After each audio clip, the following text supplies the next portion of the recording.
의인은 믿음으로 말미암아 살리라. 의인은 믿음으로 말미암아 살리란 제목으로 함께 은혜를 나누려고 합니다.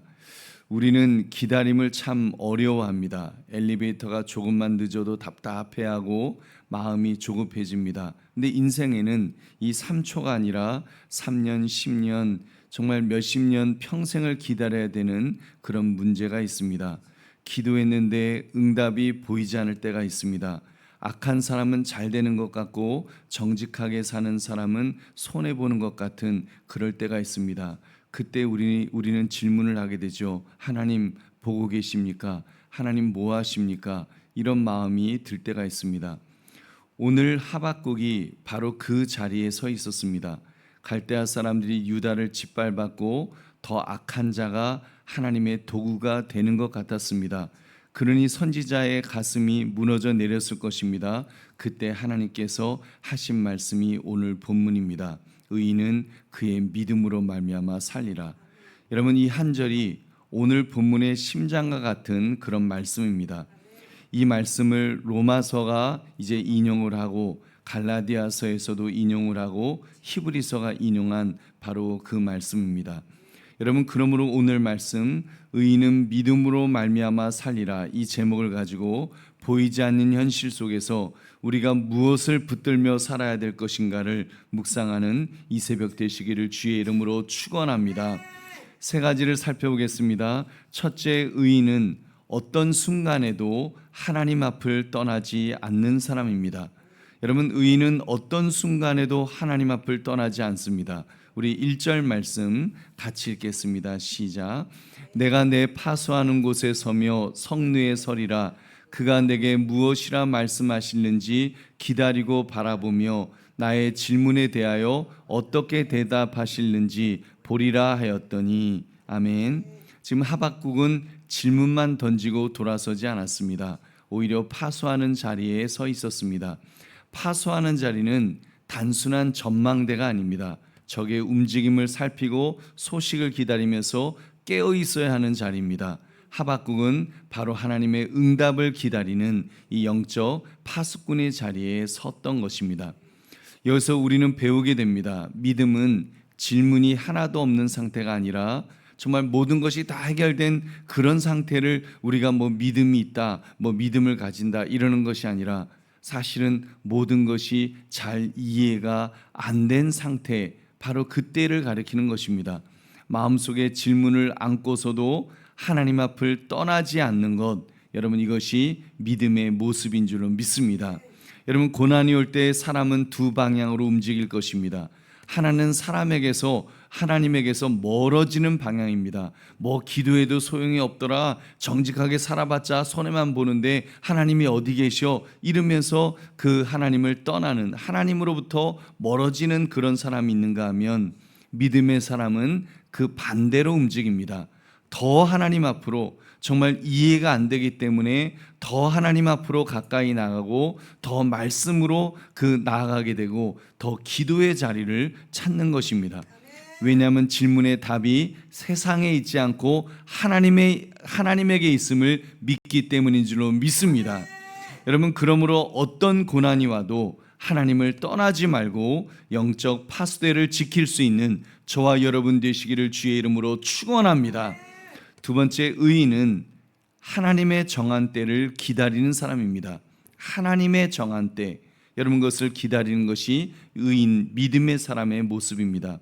여러분, 하나님의 응답은 먼저 환경의 변화로 오는 것이 아닙니다. 말씀으로 옵니다. 하박국은 당장 바벨론이 무너지는 것을 얼마나 보고 싶었겠습니까?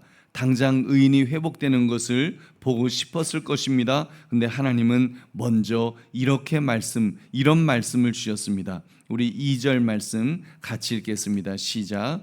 여호와께서 내게 대답하여 이르시되 너는 이 묵시를 기록하여 판에 명백히 새기되 달려가면서도 읽을 수 있게 하라. 아멘. 하나님은 이렇게 상황을 바꾸시기 전에 말씀을 붙들게 하셨습니다.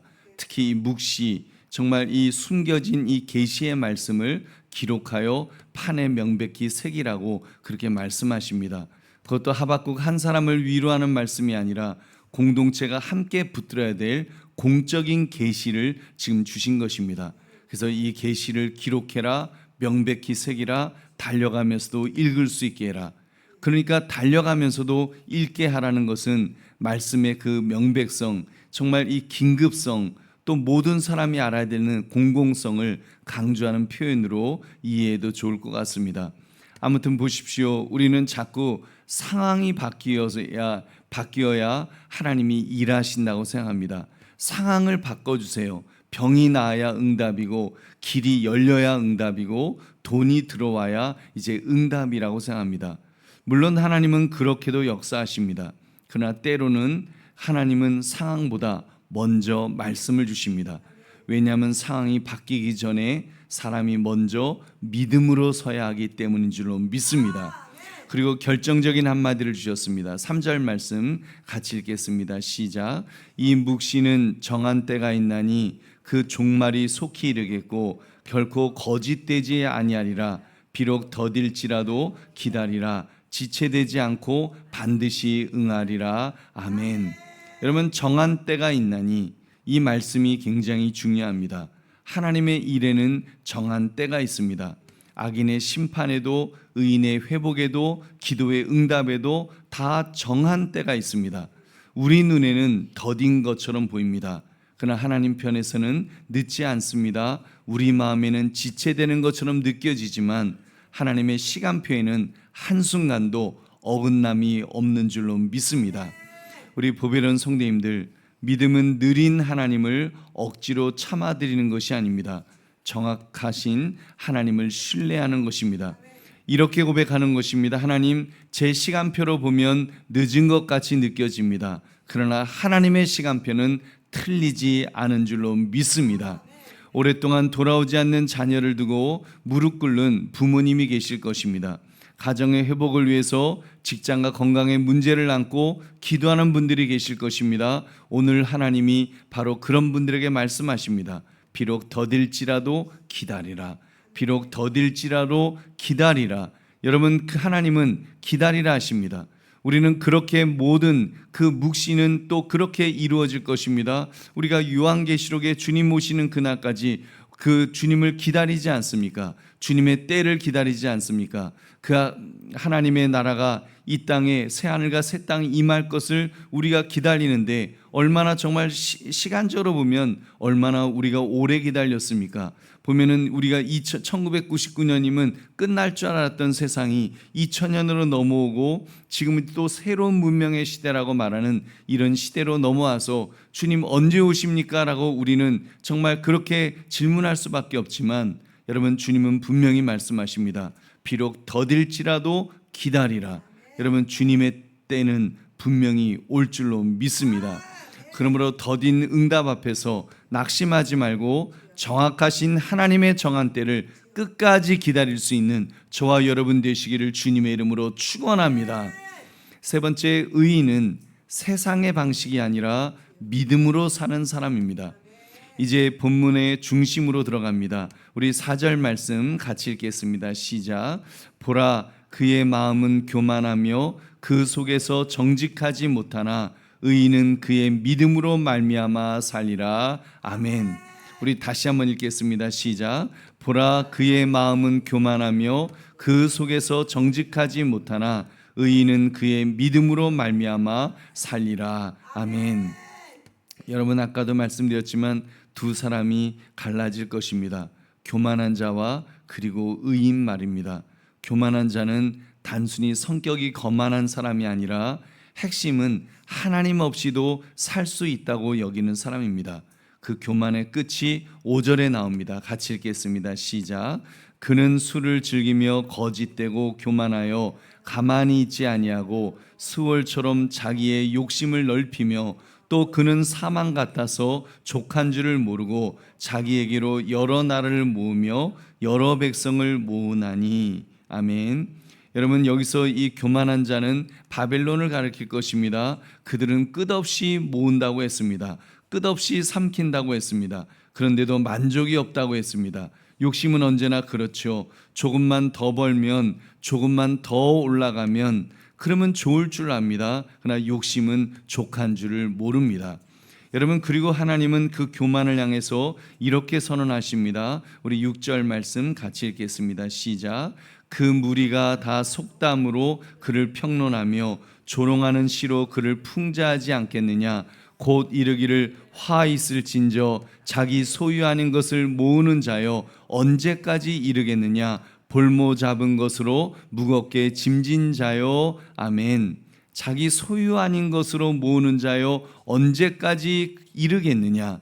여러분, 자기 것이 아닌 것을 자기처럼 움켜쥔다 그랬습니다. 남의 피와 눈물 위에 자기의 성을 쌓는 삶, 그 결말은 심판입니다. 화 있을진저, 화 있을 것이라고 주님 분명히 경고하십니다. 우리 8절 말씀 같이 읽겠습니다. 시작.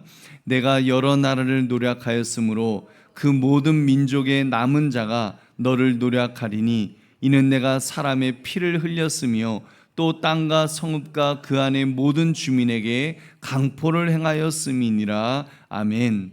너가 여러 나라를 노력하였기 때문에 그 모든 민족의 남은 자가 너를 노력할 때가 있을 것이다. 너가 사람의 피를 흘렸기 때문에 그런 화 있을진저 화가 임할 것이라고 하나님이 경고하신 것입니다. 여러분, 이것이 무서운 그 말씀 아닙니까?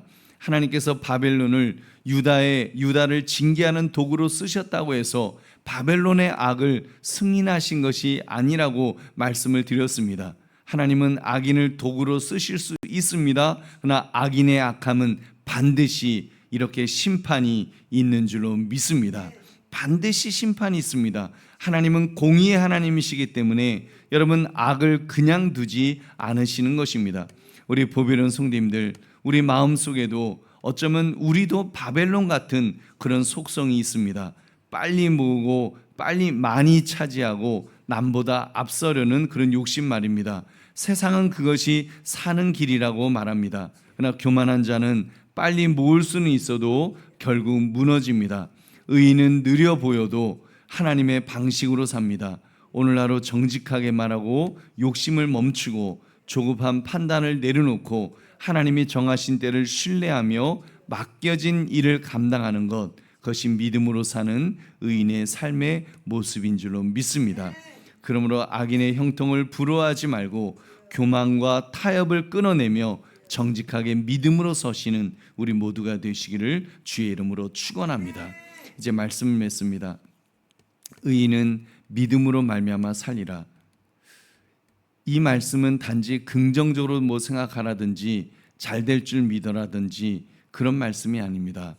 이 말씀은 복음의 심장과 같은 말씀이라 그랬습니다. 여러분, 여기 믿음이란 흔들리지 않고 붙드는 그런 신실함입니다. 근데 우리는 행위로 의인이 되지 못하죠. 잘 기다렸다고 또 타협하지 않았다고 우리가 행실을 똑바로 했다고 의인이 될 수는 없습니다. 우리는 오직 예수 그리스도를 믿음으로 의롭다 하심을 받은 줄로 믿습니다. 보십시오. 참 의인은 오직 예수님 한 분밖에 안 계십니다. 하나님의 아들이 죄인을 구원하시려 친히 사람으로 이 땅에 오셨습니다. 그 의로우신 주님이 교만한 죄인을 위해서, 우리를 위해서 십자가에 달리셨습니다. 우리를 위해서 피 흘리셨습니다. 죽으시고 사흘 만에 다시 살아나셨습니다. 할렐루야. 그러므로 믿음은 내 안에서 억지로 짜내는 용기가 아닙니다. 믿음은 십자가에 달리시고 부활하신 예수님을 믿는 것인 줄로 믿습니다.